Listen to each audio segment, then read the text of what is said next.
മാസങ്ങൾക്ക് മുമ്പ് ഗോപസ്വാമിയുടെ വിവാദവുമായി ബന്ധപ്പെട്ടും ആറാലുമൂട് എന്ന സ്ഥലത്താണ് ഉണ്ടായത്. ഇപ്പോൾ വീണ്ടും ഒരു SDP പരാതി ഒരു ക്ഷേത്രം തന്നെ അടച്ചു പൂട്ടിയിരിക്കുകയാണ്. അതും തിരുവനന്തപുരത്തെ ഈ ആറാലുമൂട്ടിലാണ്. അവിടെ എന്താണ് സംഭവിക്കുന്നത്? അവിടെ പറഞ്ഞു കഴിഞ്ഞാൽ ഒരു ഭാഗം ആളുകൾക്ക് മറ്റു മതസ്ഥരുടെ ആരാധനകൾ ഇഷ്ടപ്പെടാത്തതാണ് വിഷയം. പണ്ട് വർഷങ്ങൾക്ക് മുമ്പ്, എനിക്ക് തോന്നുന്നു ഒരു 30 വർഷം വരും, ഇതേ സ്ഥലത്ത് വലിയൊരു സംഘർഷം നടന്നു. അന്ന് അവിടുത്തെ DYSP ഒരു സ്ഫോടനം കേട്ടിട്ട് പെട്ടെന്ന് വന്നു.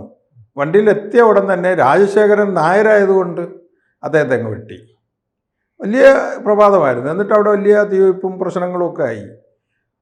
കുറച്ച് ആളുകൾ ഈ ഇത്തരത്തിൽ തീവ്രവാദമായി ചിന്തിക്കുന്നവരുണ്ട്. നല്ല മുസ്ലിം സഹോദരങ്ങളും അവിടെ ഉണ്ട്.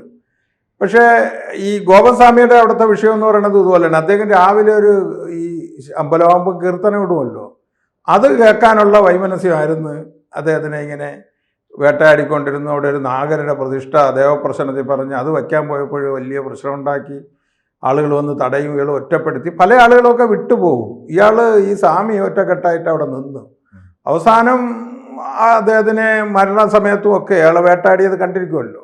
അദ്ദേഹം പറഞ്ഞതും അദ്ദേഹത്തിൻ്റെ മകൻ പറഞ്ഞതുമാണ് സത്യം എന്ന് തെളിഞ്ഞിട്ടുണ്ട്. അവിടെ നിന്ന് എനിക്ക് തോന്നുന്നത് ഒരു 1/2 കിലോമീറ്റർ പോലും ഇല്ല ഈ ആറാലുമൂട് ഇപ്പോഴത്തെ ഈ ക്ഷേത്ര വിവാദം.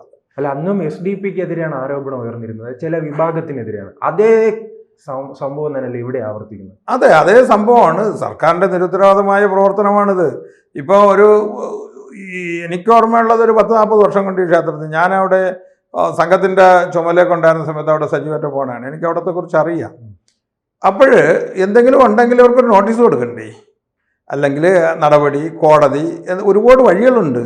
പക്ഷേ ദൈനംദിനം രാവിലെ ആരാധനയുള്ള ഒരു ക്ഷേത്രം വന്ന് പൂട്ടിയിട്ട് പോകുക എന്ന് പറഞ്ഞാൽ ഏത് നിയമത്തിൻ്റെ അടിസ്ഥാനത്തിലാണ് അവർ പൂട്ടിയത്? ഇതെങ്ങനെയാണ് തുടക്കം എങ്ങനെയായിരുന്നു? തുടക്കം എന്ന് പറയുന്നത് അവിടെ ഈ പറമ്പോക്കെന്ന് പറഞ്ഞ് നോട്ടീസ് കൊടുത്തിരുന്നു എന്ന് പറയുന്നു. പക്ഷേ 25 പേരാണ് ആ കമ്മിറ്റിയിലുള്ളത്. അവിടെ ആളുകൾ ആരാധിക്കുന്നത് അതിൻ്റെ അടുത്ത് 1-2 ആളുകൾ ഈ ഹിന്ദുക്കളായിട്ടുള്ളൂ ആ സൈഡിൽ കൂടി. ബാക്കി എല്ലാ ആളുകൾ ആണ് ഈ പ്രശ്നക്കാർ. ഈ പ്രശ്നം ഉണ്ടാക്കാനുള്ള കാരണം നമ്മൾ മനസ്സിലാക്കണം. ആ ക്ഷേത്രത്തിൽ നിന്ന് ഇതുപോലെ പാട്ട് കേൾക്കും, അല്ലെങ്കിൽ പൂജ ചെയ്യും. അപ്പം ഒരു പ്രദേശത്ത് മറ്റു വിഭാഗം ആളുകൾക്ക് ജീവിച്ചുകൂടാന്നുള്ളൊരു അവസ്ഥ വരുന്നത് തെറ്റ്. അത് എല്ലാവരും ഭക്തിഗാനമാണ് അവിടുത്തെ പ്രശ്നമായിരുന്നു. അല്ല, ഈ ഗോപസ്വാമിയുടെ അവിടുത്തെ പ്രശ്നം എന്ന് വെച്ചാൽ ഇദ്ദേഹം 5 മണിയാകുമ്പോൾ ഈ എല്ലാ ക്ഷേത്രങ്ങളിലും ഉണ്ടല്ലോ ഒരു കീർത്തനം ഇടുമല്ലോ, അതൊക്കെ ഇടും. അതൊക്കെ കേൾക്കാനുള്ളൊരു വൈമനസ്യവും പിന്നെ ഒരു ശത്രുതയോടുകൂടി പെരുമാറുമ്പോൾ ആളുകൾ ആ പ്രദേശത്ത് നിന്ന് മാറിപ്പോവുക, അത് അങ്ങനെ ആ പ്രദേശങ്ങളിലുണ്ട്. എനിക്ക് ഓർമ്മ വരുന്നത് പണ്ട് മദിനിയെ അറസ്റ്റ് ചെയ്ത ഒരു ദിവസം, വർഷം ഓർമ്മ പറഞ്ഞില്ല, ആദ്യത്തെ ബസ്സിൽ ബോംബെറിയുന്ന സ്ഥലം ഈ സ്ഥലമാണ്. ആദ്യം കേരളത്തിൽ ഒരേ ഒരു സ്ഥലത്തെ ബോംബെറിഞ്ഞുള്ളൂ, അത് ട്രാൻസ്പോർട്ട് ബസ്സിൽ. ആ സംഭവം നടന്ന് 10 മിനിറ്റിനകത്ത്. അന്ന് എനിക്ക് സംഘത്തിൻ്റെ ജോലിയുള്ള സമയം, അതാണ് എനിക്ക് വ്യക്തമായിട്ട് അറിയാൻ കഴിയുന്നത്. അപ്പോൾ സ്വാഭാവികമായിട്ട് നല്ലൊരു ഭാഗം ആളുകൾ, നല്ല ആളുകളും ഉണ്ട്. ഒരു ഭാഗം ആളുകൾക്ക് ഇങ്ങനെ ഒരു സംഘർഷം ഉണ്ടാക്കണമെന്നുള്ള ഒരു തോന്നൽ. അത് ഒരു പോലീസ് ഓഫീസർ പോലും അവരുടെ ജാതി നോക്കിയിട്ട് വെട്ടുക എന്ന് പറഞ്ഞാൽ കാലിൽ വെട്ടിക്കളഞ്ഞു. ഒരു വലിയ കേസും അങ്ങനെ ഒരു വലിയ പ്രശ്നമുള്ള ഏരിയയാണ്. ഇതിൽ മനഃപൂർവ്വമാണ് ഇപ്പം ചെയ്തിരിക്കുന്നത്. ഇത് അവിടെയുള്ള ആൾക്കാർ സംഘടിച്ച് 1 മിനിറ്റ് കൊണ്ട് ഇതിനെ പൊട്ടിച്ച് കയറാനൊക്കെ കഴിയും. പക്ഷെ നിയമം അനുസരിക്കുന്ന ഒരു ജനവിഭാഗമാണ് ഒരു ഭാഗത്ത് നിൽക്കുന്നവർ.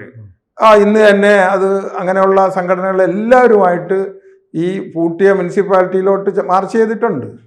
തുടർന്നിനി ഭാവിയിൽ ഈ ക്ഷേത്രത്തിലോട്ടുള്ള മാർച്ചുകൾ ജനകീയമായ വിഷയങ്ങളിൽ അവിടെ ജനങ്ങൾ പ്രതികരിച്ചുകൊണ്ടിരിക്കുകയാണ്. അത് ഒരു ഭാഗം അക്രമം കൊണ്ട് നേരിടാമെന്നാണ് ചിന്തിക്കുന്നതെങ്കിൽ അതൊക്കെ ആറാലുമൂടിൻ്റെ ചരിത്രം നോക്കിയാൽ അതൊന്നും വിജയിക്കുന്നതല്ല. പക്ഷേ സഹിഷ്ണുതയുള്ള ഒരു വിഭാഗം ആളുകൾ, പാട്ടും ഭജനയൊക്കെ ഉള്ള ഒരു വിഭാഗം ആളുകളെ അങ്ങനെ ഉപദ്രവിക്കുന്നത് നല്ലതല്ല. അല്ല, അവിടെ നിന്ന് ഈ ഹൈന്ദവ വിഭാഗത്തെ പൂർണ്ണമായി തന്നെ മറ്റൊരു പ്രദേശത്തേക്ക് മാറ്റാനുള്ളൊരു ശ്രമമാണ്, അവിടെ ഗൂഢാലോചനയാണ് അവിടെ നടക്കുന്നത്. അല്ലേ, ഞാൻ പറഞ്ഞല്ലോ, വളരെ ചെറുതായിട്ടുള്ളൊരു വിഭാഗം ആളുകൾ ഈ ഗോപസ്വാമിയുടെ അവിടെ നിന്ന് തന്നെ എത്രയോ പേര് വിട്ടുപോയി. ആ ക്ഷേത്രത്തിൽ ഒരാളെ വരാൻ അനുവദിക്കില്ലായിരുന്നു. അദ്ദേഹം ഒരു വാക്ക് പറയാൻ കാര്യം, ഞാൻ മരിച്ചാൽ പുറത്ത് പറയരുത്. കാരണം എന്തരായിരുന്നു, ഇദ്ദേഹം മരിച്ചു എന്നറിഞ്ഞാൽ പിന്നെ ഒന്നിനും സമ്മതിക്കില്ല. അതുകൊണ്ട് മകനോട് പറഞ്ഞിരിക്കുകയാണ്, ഞാൻ മരിച്ച ഉടൻ നിങ്ങൾ എൻ്റെ ചടങ്ങുകൾ നടത്തണം. അത്രത്തോളം ഈ ഗോപസ്വാമി ഭയന്നാണ് കഴിഞ്ഞത്. ഈ ഗോപസ്വാമിയെ തന്നെ പണ്ട് അവിടെ ഇത്തരത്തിലുള്ള വിഷയങ്ങളിലും ഇദ്ദേഹം ഒരു ആദ്യം പോലെ മരുത്തോമലയിലൊക്കെ ഇരുന്നതാണ്. അയാളെ തന്നെ ഒരു കേസിൽ പ്രതിയാക്കി അയാൾ എനിക്ക് തോന്നുന്ന 20 ദിവസമായിട്ട് ജയിലിൽ കിടക്കേണ്ടി വന്നു അന്ന്. അപ്പോൾ ചില ആളുകൾ ഇപ്പം ഇദ്ദേഹം സ്വാമിയാണെങ്കിലും അങ്ങനെ പെട്ടെന്ന് പേടിക്കുന്ന ആളല്ല. അതാണ് മക്കളും അങ്ങനെ പേടിക്കുന്നതല്ല. മക്കൾ പറഞ്ഞെല്ലാം സത്യമായിരുന്നില്ലേ? അന്ന് അടിച്ചു കൊന്നു, എടുത്ത് കുഴിയിൽ വെച്ചു എന്നൊക്കെ പറഞ്ഞ് വാർത്തയുടെ ഇടയിൽ അന്ന് തൻ്റെ ഇടമായിട്ട് ഞാൻ അവർക്കൊപ്പം തന്നെ നിന്ന്. എനിക്കറിയാം അവർ കള്ളമല്ല പറയണേന്ന്. എനിക്ക് വളരെ വർഷങ്ങൾക്ക് മുമ്പ് ഇയാളെ അറിയാം. അപ്പോൾ ഇപ്പോഴും അത് കുറേശ്ശെ പല രൂപത്തിൽ. അന്ന് എനിക്ക് തോന്നുന്നത് ഈ സംഘർഷമൊക്കെ ISS എന്ന പേരിലായിരുന്നു തോന്നുന്നു അന്നത്തെ. നല്ല ഓർമ്മയില്ല. ഇപ്പം അതൊക്കെ തന്നെ വേറെ പേരുകളിലാവണമെന്നേ ഉള്ളൂ. പക്ഷെ സംഭവമല്ല ഒന്ന് തന്നെ അവിടെ നടക്കുന്നത്. ഈ ക്ഷേത്രവുമായി ബന്ധപ്പെട്ട അവർ കൊടുത്ത പരാതി എന്തായിരുന്നു? അല്ല, ആ പരാതിയുടെ കോപ്പി ഞാൻ കണ്ടില്ല. പക്ഷേ ഇവിടെ ഈ പറമ്പോക്കൽ ക്ഷേത്രം ഇരിക്കുന്നതാണ്. അങ്ങനെയാണെങ്കിൽ ഈ ക്ഷേത്രം ഇരിക്കുന്നതിൻ്റെ തൊട്ട് പുറകെ എൻ്റെ ഓർമ്മ ഒരു ചാനൽ ബണ്ടാണ്. അവിടെ ഒരു 100ഓളം വീടിരിപ്പുണ്ട്. അത് പൂർണ്ണമായിട്ട് പറമ്പോക്കാണ്. ഇവിടെ ഒരു ചെറിയ തിരി കൊളുത്തി അവിടുത്തെ ആളുകൾ വന്ന് തൊഴുന്ന സ്ഥലം പറമ്പോക്കെന്ന് കണ്ട് രോഷം കൊണ്ട നെയ്യാറ്റിക്കര മുനിസിപ്പാലിറ്റിക്ക് ഈ 100ഓളം വീടിരിക്കണം 100% പറമ്പോക്കിലാണ്. അതൊരു നോട്ടീസും കൊടുത്തില്ലല്ലോ. അപ്പോൾ ഇതിൻ്റെ പിന്നിൽ ഒരു പക്ഷത്തെ ഉപദ്രവിക്കുക തന്നെ. അത് മുനിസിപ്പാലിറ്റി വോട്ട് ബാങ്ക് രാഷ്ട്രീയമാണോ? ഒരു തെരഞ്ഞെടുപ്പ് കാലത്താണല്ലോ ഇങ്ങനൊരു വിവാദം ഉണ്ടാകുന്നത്.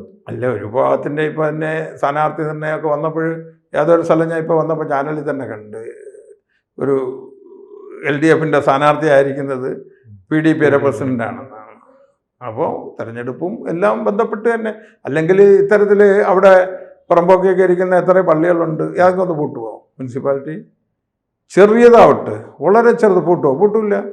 ഇത് നിത്യപൂജ നടക്കുന്നു, എല്ലാം നടക്കുന്ന ഇത് പൂട്ടിത്താക്കോലും കൊണ്ട് പോയിരിക്കുകയാണ് ഒരു പൂട്ടിട്ട്. അത് അവിടുത്തെ പൂജാരി വിചാരിച്ചാൽ പൊട്ടിക്കാം. പക്ഷേ നിയമപരമായിട്ട് സെക്രട്ടറി വന്ന് പൂട്ടിയ സ്ഥിതിക്ക് അവർ എന്നെ തുറക്കട്ടെ എന്ന് ചിന്തിക്കുന്നു. ഇനി ഹൈന്ദവ സംഘടനകൾ ഇതുമായി എന്താണ് ഉദ്ദേശിക്കുന്നത്? മുന്നോട്ടുള്ള ഹൈന്ദവ സംഘടന, സംഘപരിവാർ എല്ലാ സംഘടനയും ചേർത്ത് ഇന്നൊരു മാർച്ച് അവർ സംഘടിപ്പിച്ചിട്ടുണ്ട്. അതിന് മുമ്പ് തന്നെ മുഖ്യമന്ത്രിക്ക് മുതൽ എല്ലാവർക്കും പരാതി കൊടുത്തു. ഇനി അടുത്തത് ഇന്നത്തെ പരിപാടി കഴിഞ്ഞിട്ട് അവിടെ അവർ ആലോചിക്കും. സ്വാഭാവികമായിട്ട് ജനങ്ങളെ സംഘടിപ്പിച്ചുകൊണ്ട് പ്രതിഷേധിക്കുക എന്നുള്ളതല്ലാതെ അതിനനുസരിച്ച് ഒരു അക്രമവും അരാജകത്വം ഒന്നും സൃഷ്ടിക്കാൻ ഹൈന്ദവ ഇത്തരം പ്രശ്നങ്ങൾ ഈ പ്രദേശത്ത് മാത്രമല്ല കേരളത്തിൽ ഉടനീളം നാം കാണുന്നുണ്ട്.